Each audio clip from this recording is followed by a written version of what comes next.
Hello नमस्ते, welcome और welcome back to the educational channel of botany Adda में आप सभी का स्वागत है। गाइस, आज मैं आपको डीएनए यानी डीऑक्सी राइबो न्यूक्लिक एसिड के बारे में बताने जा रही हूँ। इसके अंतर्गत 4 से 5 इंपॉर्टेंट टॉपिक जो है वो हम कवर करेंगे। सबसे पहले हम इसका इंट्रोडक्शन देखेंगे, इसकी डेफिनेशन देखेंगे, इसके बाद हम इसका मॉलिक्यूलर वेट देखेंगे, केमिकल कॉम्पोजिशन देखेंगे, लास्ट में हम इसका न्यूक्लियोसाइड और न्यूक्लियोटाइड्स देखेंगे। ठीक है, सो ये 4 से 5 इंपॉर्टेंट टॉपिक है डीएनए के अंतर्गत। सारी टॉपिक हम कवर करने वाले हैं, सो वीडियो के एंड तक बने रहिएगा। काफ़ी इजी लैंग्वेज में मैं आपको एक्सप्लेन करूंगी विथ नोट्स। ठीक है, साथ में आप नोट्स भी बनाते जाइएगा। सो देखिए, सबसे पहली बात, डीएनए क्या होता है। इसकी फुल फॉर्म होती है डीऑक्सी राइबो न्यूक्लिक एसिड। और इससे पहले मैंने आपको डीएनए और आरएनए में अंतर भी एक्सप्लेन कर दिया है, सो उसको ज़रूर आप देख लीजिएगा। वो भी आपके एग्ज़ाम में पूछा जाता है, मेनली 2 से 3 मार्क्स के लिए पूछा जाता है। और आज का जो अपना टॉपिक है ये आपका लॉन्ग टाइप क्वेश्चन में पूछा जाता है। ठीक है, तो चलिए स्टार्ट करते हैं। सबसे पहले हम देखते हैं इसका इंट्रोडक्शन। इंट्रोडक्शन में मैं आपको बताती हूँ सबसे पहले इसकी डिस्कवरी, इसकी खोज वगैरह किसने की। सो जो आपका डीऑक्सी राइबो न्यूक्लिक एसिड यानी डीएनए जो होता है, इसकी खोज 1860 में जर्मन के रसायन शास्त्री फ्रेडरिक मिशर नामक साइंटिस्ट ने इसकी खोज की थी। ये जर्मन के थे और रसायन शास्त्री थे, इन्होंने डीएनए की खोज की थी। ठीक है, सो फ्रेडरिक मिशर, याद रखिएगा। इसकी जो सन है वो आगे पीछे हो सकती है, लेकिन अकॉर्डिंग टू एनसीईआरटी अपन को 1860 जो है वो याद कर लेना है। ठीक है, इन्होंने मानव कोशिका के केंद्रक से एक वाइट मैटर यानी सफ़ेद द्रव्य संश्लेषित किया एवं इसका नाम न्यूक्लिक एसिड दिया। सो इन्होंने क्या किया, जो मानव की सेल्स होती हैं, सेल्स के न्यूक्लियस में यानी केंद्रक से एक सफ़ेद द्रव्य संश्लेषित किया। सफ़ेद द्रव्य को यानी वाइट मैटर को प्राप्त किया और उसका नाम उन्होंने न्यूक्लिक दिया। न्यूक्लिक यानी न्यूक्लियस क्यों दिया, क्योंकि उन्होंने मानव की कोशिका के केंद्रक यानी न्यूक्लियस से प्राप्त किया था सफ़ेद द्रव्य को, इसलिए इसका नाम उन्होंने न्यूक्लियक यानी न्यूक्लियस से प्राप्त किया था, इसलिए इन्होंने न्यूक्लियक नाम दिया। ठीक है, इसके बाद इन्होंने इसके अंतर्गत कुछ नेचर देखे, जैसे कि इसकी अम्लीय प्रवृत्ति, एसिडिक नेचर। ठीक है, और केंद्रक में उपस्थित होने के कारण भी इसे न्यूक्लिक एसिड या न्यूक्लिक या नाभिकीय अम्ल के नाम से जाना जाता है या फिर कहते हैं। ठीक है, तो जो आपका वाइट मैटर था वो पहली बात केंद्रक से प्राप्त हुआ था, केंद्रक से संश्लेषित किया था। दूसरी बात, इसकी एसिडिक नेचर था, अम्लीय प्रकृति थी। और तीसरी बात, ये आपका केंद्रक में उपस्थित था। ठीक है, इसी कारण से इसका नाम है न्यूक्लिक, न्यूक्लिक एसिड और नाभिकीय अम्ल। ठीक है, देन इसके बाद कहा गया है डीएनए जीवों के शरीर में मिलने वाला अत्यंत महत्वपूर्ण जैव रासायनिक यौगिक होता है। यह जीन के रूप में कार्य करता है। बहुत ही इम्पॉर्टेंट होता है ये डीएनए आपका, जो कि सभी जीवों के शरीर में मिलता है और जैव रासायनिक यौगिक होता है। ये काफ़ी सारे वर्क करता है, जैसे म्यूटेशन, काफ़ी सारी सूचनाओं को भी एकत्रित करता है, पीढ़ी दर पीढ़ी ट्रांसमिट करता है। ठीक है, तो काफ़ी ज़्यादा इम्पॉर्टेंट होता है ये आपका डीएनए। और इसकी जो इकाई होती है, सबसे छोटी इकाई, वो जीन ही होती है और जीन के रूप में ये वर्क करता है। ठीक है, इसके बाद दिया गया है डीएनए पादप विषाणुओं को छोड़कर सभी प्रोकैरियोटिक एवं यूकैरियोटिक कोशिकाओं में पाया जाता है। सो ये पॉइंट मोस्ट इम्पॉर्टेंट है। कुछ पादप विषाणु होते हैं जिनमें डीएनए अनुपस्थित होता है। इसके अलावा सभी प्रकार के प्रोकैरियोटिक और यूकैरियोटिक सेल्स में डीएनए पाया जाता है, कुछ जो है वो पादप विषाणुओं को छोड़कर। ठीक है, सो याद रखिएगा, ये भी आपके मल्टीपल चॉइस क्वेश्चन में पूछा जाता है। देन इसके बाद दिया गया है डीएनए अनुवांशिकता के लिए उत्तरदायी होता है। यह पीढ़ी दर पीढ़ी अनुवांशिक सूचनाओं को संचारित करता है। तो अनुवांशिकी यानी हेरिडिटरी के लिए तो उत्तरदायी होता ही है ये आपका डीएनए। पीढ़ी दर पीढ़ी सूचनाओं को जो है वो पहुंचाता है यानी संचारित करता है। ठीक है, तभी आपने देखा होगा आपके दादा परदादा को कुछ डिसीजेज यानी बीमारियां होती हैं, वो आपके अंदर भी आ जाती हैं या आपके पेरेंट्स के अंदर भी आ जाती हैं। ये सारी प्रॉब्लम्स डीएनए के कारण ही होती हैं। साथ ही साथ आपने ये भी देखा होगा कुछ कैरेक्टर, जैसे कि आपके दादा या दादी में वो आपके पेरेंट्स के अंतर्गत आ जाते हैं और पेरेंट्स से वो आपके अंतर्गत भी आ जाते हैं। तो ये सारे प्रॉब्लम्स डीएनए के कारण ही होती हैं। ठीक है, तो ये सारे ही इम्पॉर्टेंट पॉइंट हैं डीएनए के, जो कि मैंने आपको इंट्रोडक्शन के रूप में बताया। याद रखिएगा, हर एक पॉइंट इसका इम्पॉर्टेंट है। अब हम देखते हैं इसका मॉलिक्यूलर वेट यानी आणविक भार। सो याद रखिएगा, ये भी इम्पॉर्टेंट है, डीएनए अति उच्च आणविक भार वाला यौगिक है यानी अणु है। यह साइज में काफ़ी बड़ा होता है, ठीक है, जैसा कि मैंने आपको इसके अंतर में बताया था, इसका साइज आरएनए की अपेक्षा काफ़ी बड़ा होता है और इसका जो भार है वो भी काफ़ी ज़्यादा होता है। इसका अणुभार लगभग 10⁻6 से 10⁻9 डाल्टन के बीच होता है। याद रखिएगा, 10⁻6 से 10⁻9 के बीच होता है इसका भार। और कुन नामक साइंटिस्ट के अकॉर्डिंग डीएनए का मॉलिक्यूलर वेट यानी इसका आणविक भार 6 × 10⁻9 डाल्टन के समथिंग होता है, ठीक है, ये भी आप याद रखिएगा। तो बेसिकली जो आपका डीएनए है उसका अणुभार 10⁻6 से 10⁻9 डाल्टन के बीच होता है, ठीक है। तो ये हुआ इसका मॉलिक्यूलर वेट यानी आणविक भार। अब हम देखते हैं मोस्ट इम्पॉर्टेंट इसका रासायनिक संगठन यानी केमिकल कॉम्पोजिशन। ध्यान से सुनिएगा, काफ़ी इजी है और काफ़ी इम्पॉर्टेंट है। सो जो आपका डीऑक्सीराइबोन्यूक्लिक एसिड होता है वो जटिल कार्बनिक पदार्थ होता है, ठीक। इसके अणु अनेक न्यूक्लियोटाइड्स से मिलकर बनते हैं, अतः इसे पॉलीन्यूक्लियोटाइड श्रृंखला भी कहते हैं। तो न्यूक्लियोटाइड्स, न्यूक्लियोसाइड्स क्या होते हैं वो भी मैं आपको बताऊंगी आगे। न्यूक्लियोटाइड्स की रचना काफ़ी जटिल होती है, जो 3 प्रकार के यौगिकों से बनी होती है। तो जो आपके न्यूक्लियोटाइड्स होते हैं बेसिकली 3 प्रकार के यौगिकों से बने होते हैं। सबसे पहला है पेंटोस शर्करा, दूसरा है फास्फोरिक एसिड और तीसरा है नाइट्रोजिनस बेस। इन तीनों से मिलते हैं आपके न्यूक्लियोटाइड्स। और जो न्यूक्लियोटाइड्स होते हैं काफ़ी सारे न्यूक्लियोटाइड्स से मिलकर बना होता है आपका डीएनए, जो कि जटिल कार्बनिक पदार्थ होता है, ठीक है। चूंकि ये काफ़ी सारे न्यूक्लियोटाइड्स से मिलकर बना होता है इसीलिए इसे पॉलीन्यूक्लियोटाइड श्रृंखला भी कहते हैं, ठीक है। अब हम देख लेते हैं एक एक करके न्यूक्लियोटाइड्स के यौगिक। सबसे पहला है पेंटोस शुगर यानी पेंटोस शर्करा। जो आपकी पेंटोस शुगर है वो 2 टाइप की होती है। सबसे पहली है राइबोस शर्करा जो कि आपकी आरएनए में देखने को मिलती है, और दूसरी है डीऑक्सीराइबोस शर्करा जो कि आपकी डीएनए में देखने को मिलती है, ठीक है। सो देखिए, राइबोस शर्करा बेसिकली आरएनए न्यूक्लियोटाइड्स में पाया जाता है, ठीक, याद रखिएगा। और दूसरा है डीएनए में डीऑक्सीराइबोस शर्करा पाया जाता है। इसका निर्माण राइबोस शर्करा से एक ऑक्सीजन परमाणु के निकल जाने पर होता है।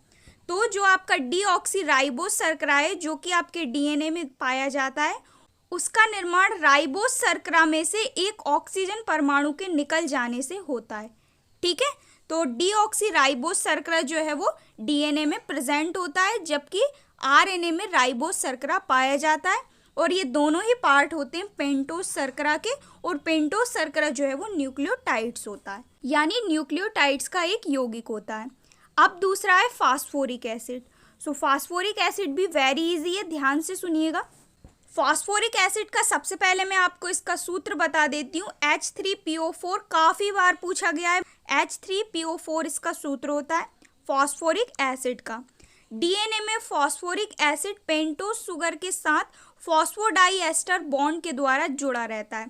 सो जो आपका पेंटोस शर्करा है, जैसा कि मैंने आपको बताया, पेंटोस शर्करा से फॉस्फोडाइएस्टर बॉन्ड के द्वारा जुड़ा रहता है आपका फॉस्फोरिक एसिड डीएनए में, ठीक है।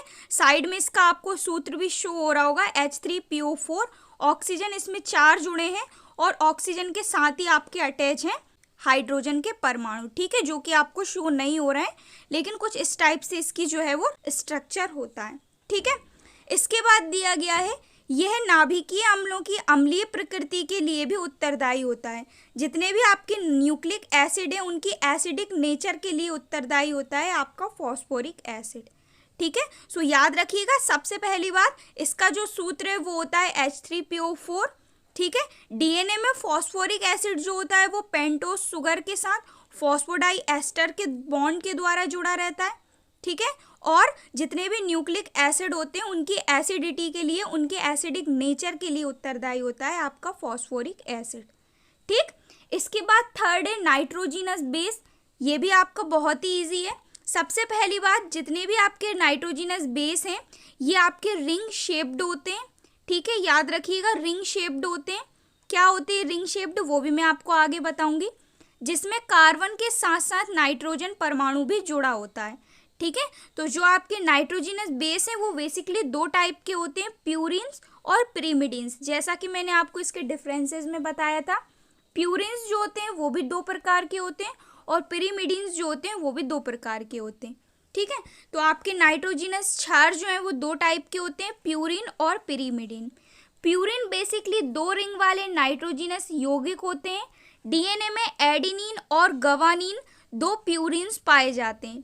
ठीक है, जैसा कि मैंने आपको कहा प्यूरिन दो टाइप के होते हैं, एडेनिन और गवानीन। ठीक है, ये दो रिंग वाले नाइट्रोजनस यौगिक होते हैं। देन इसके बाद दिया गया है पिरिमिडिन्स। पिरिमिडिन्स एक रिंग वाले नाइट्रोजनस यौगिक होते हैं। डीएनए में साइटोसिन और थाइमिन दो पिरिमिडिन्स पाए जाते हैं। अब आप सोच रहे होंगे एक रिंग और दो रिंग क्या होता है। सो देखिए मैं आपको इसके स्ट्रक्चर में बताती हूँ।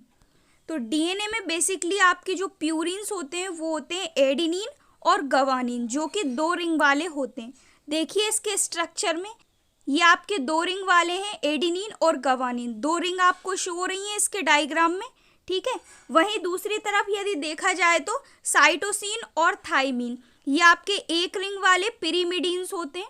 ठीक है, जैसा कि आपको इसके स्ट्रक्चर में शो हो रहा है, दोनों में ही एक एक रिंग है, जबकि एडेनिन और गवानीन में दो दो रिंग है। ठीक है, तो यही कहा गया है जो आपके प्यूरिन्स होते हैं वो दो रिंग वाले होते हैं। डीएनए में एडेनिन और गवानीन दो प्यूरिन्स पाए जाते हैं, जबकि पिरिमिडिन आपका एक रिंग वाला नाइट्रोजनस क्षारक होता है। साइटोसिन और थाइमिन दो जो पिरिमिडिन है वो पाए जाते हैं आपके डीएनए में। ठीक है, एक बार और देख लीजिए, आप इसका स्ट्रक्चर बना लीजिएगा, काफ़ी ज़्यादा इजी है। ठीक है, सो ये हुए डीएनए के न्यूक्लियोटाइड्स जो कि तीन टाइप के होते हैं। सबसे पहला है आपका पेंटोज शुगर, दूसरा है आपका फॉस्फोरिक एसिड और तीसरा है आपका नाइट्रोजनस बेस। पेंटोज शुगर मैंने आपको बता ही दिया है, फॉस्फोरिक एसिड भी मैंने आपको बता ही दिया है और नाइट्रोजन बेस भी मैंने आपको बता ही दिए हैं। ठीक है, ये आपके टू टाइप के होते हैं जो कि डीएनए में प्रेजेंट होते हैं। अब हम देखते हैं डीएनए के न्यूक्लियोटाइड्स और डीएनए के न्यूक्लियोसाइड्स। बहुत ही ज़्यादा इजी है। सबसे पहले मैं आपको बताती हूँ डीएनए के न्यूक्लियोटाइड्स, देन इसके बाद हम देखेंगे डीएनए के न्यूक्लियोसाइड्स। ठीक है, सो थोड़ा सा डिफरेंसेस है इनके नाम में, बाकी कुछ भी नहीं है। तो देखिए डीएनए के न्यूक्लियोटाइड्स यानी न्यूक्लियोटाइड्स ऑफ डीएनए। डीएनए में चार प्रकार के क्षारक यानी बेस पाए जाते हैं, अतः इनके न्यूक्लियोटाइड्स भी चार प्रकार के होते हैं। ठीक है, तो डीएनए में चार टाइप के क्षार यानी बेस पाए जाते हैं, एडेनिन, गवानीन, साइटोसिन और थाइमिन। ये चार टाइप के क्षारक पाए जाते हैं डीएनए में, जो कि टू पार्ट में डिवाइड होते हैं, प्यूरिन और पिरिमिडिन में। इसीलिए डीएनए में चार प्रकार के न्यूक्लियोटाइड्स और चार ही प्रकार के न्यूक्लियोसाइड्स पाए जाते हैं। सबसे पहला है डीऑक्सी एडिनिलिक एसिड। ये आपका डीएनए में पाया जाता है, न्यूक्लियोटाइड होता है। सो याद रखिएगा जो आपका डीएनए के न्यूक्लियोटाइड्स हैं उसमें बेसिकली पाई जाती है आपकी फॉस्फोरिक एसिड यानी फॉस्फोरिक अम्ल। ठीक है, जो न्यूक्लियोटाइड्स होते हैं उनमें पाया जाता है आपका फॉस्फोरिक एसिड, जबकि आपके जो न्यूक्लियोसाइड्स होते हैं उनमें नहीं पाया जाता है आपका फॉस्फोरिक एसिड। हालांकि मैं आपको आगे बताऊंगी, बट याद रखिएगा डीएनए के जितने भी न्यूक्लियोटाइड्स होते हैं उनमें पाया जाता है आपका फॉस्फोरिक एसिड।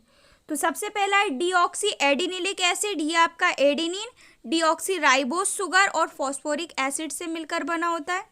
दूसरा है आपका डीऑक्सी गवानिडिलिक एसिड।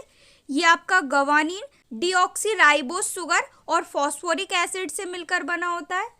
थर्ड है आपका डीऑक्सी साइटिडिलिक एसिड। ये आपका साइटोसिन और डीऑक्सी राइबोस शुगर और फॉस्फोरिक एसिड से मिलकर बना होता है। देन फोर्थ है आपका डीऑक्सी थाइमिडिलिक एसिड। ये आपका थाइमिन, डीऑक्सी राइबोस शुगर और फॉस्फोरिक एसिड से मिलकर बना होता है। तो सभी में आप देख रहे हैं जैसा कि डीऑक्सी राइबोस शुगर और फॉस्फोरिक एसिड सेम है, बस इसके क्षारक चेंज है। एडिनिलिक एसिड की जगह एडिनिन आ गया है, गवानिडिलिक एसिड की जगह गवानीन आ गया है, साइटोडिलिक एसिड की जगह साइटोसिन आ गया है और थाइमिडिलिक एसिड की जगह थाइमिन आ गया है। ठीक है, तो बहुत ही इजी है, इतना तो आप याद कर ही सकते हैं। वहीं दूसरी तरफ देखा जाए डीएनए के न्यूक्लियोसाइड्स को, तो ये तो और भी ज़्यादा इजी है। न्यूक्लियोसाइड्स ऑफ डीएनए 4 टाइप के पाए जाते हैं न्यूक्लियोसाइड्स डीएनए में भी। सबसे पहला है डीऑक्सी एडिनोसिन, एडिनिन और डीऑक्सी राइबोस शुगर से मिलकर बना होता है। ठीक है, तो जैसा कि मैंने आपको बताया था फॉस्फोरिक एसिड पाया जाता है आपके न्यूक्लियोटाइड्स में, जबकि न्यूक्लियोसाइड्स में आपका फॉस्फोरिक एसिड नहीं पाया जाता है। ठीक है, तो यहाँ पे आपको दिख भी नहीं रहा फॉस्फोरिक एसिड, ओनली एडिनिन और डीऑक्सी राइबोस शुगर दिख रहा है डीऑक्सी एडिनोसिन में। ठीक है, सेकेंड है डीऑक्सी गवानोसिन, ये आपका गवानीन और डीऑक्सी राइबोस शुगर से मिलकर बना होता है। थर्ड है आपका डीऑक्सी साइटिडीन, ये आपका साइटोसिन और डीऑक्सी राइबोस शुगर से मिलकर बना होता है। फोर्थ है आपका डीऑक्सी थाइमिडीन, ये आपका थाइमीन और डीऑक्सी राइबोस शुगर से मिलकर बना होता है। तो जैसा कि आपको दिख रहा है डीएनए के न्यूक्लियोसाइड्स में सभी में कॉमन है आपका डीऑक्सी राइबोस शुगर। ठीक है, ओनली चेंज है इसके क्षारक के नाम, adenosine adenine, गवानोसिन guanine, cytidine cytosine और थाइमिडीन थाइमीन। ठीक है, तो ये भी काफ़ी ज़्यादा इजी है, याद रखिएगा। ये 4 टाइप के न्यूक्लियोसाइड्स और ये 4 टाइप के न्यूक्लियोटाइड्स पाए जाते हैं आपके डीएनए के अंदर, और ये आपके एग्जाम में पूछे जाते हैं, इसीलिए मैंने आपको एक्सप्लेन किए। कुछ भी डिफरेंसेस नहीं है, बहुत ही ज़्यादा इजी है। 1 से 2 बार यदि आप पढ़ेंगे तो आपको इजीली याद हो जाएंगे। ठीक है, सो आशा करती हूँ आपको वीडियो क्लियर हुआ होगा।